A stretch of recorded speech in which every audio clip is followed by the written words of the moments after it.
Sketch a graph of 9x squared minus 16y squared equals 144. In the previous problems, we were told which conic section we were looking at for each equation. We were told it was an ellipse, or it was a parabola, or a hyperbola. Now we're just given the equations and we have to figure that out for ourselves. So notice on the left-hand side, we've got a positive x squared term and a negative y squared term. This fits the pattern for a hyperbola, but to figure out what it's going to look like, we need to get the constant term equal to 1.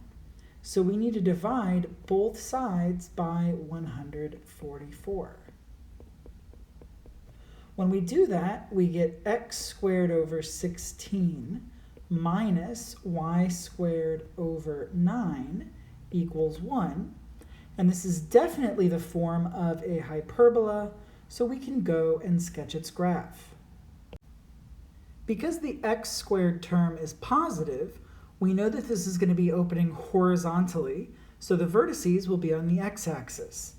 Because a squared is 16, that tells us that a is 4, and so the vertices will be at plus or minus 4 on the x-axis.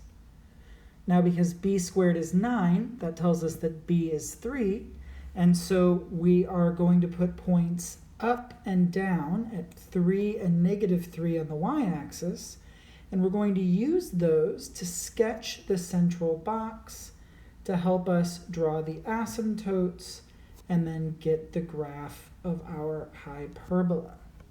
So we've got the central box. We can then draw in our asymptotes just like this, and then in the other direction as well.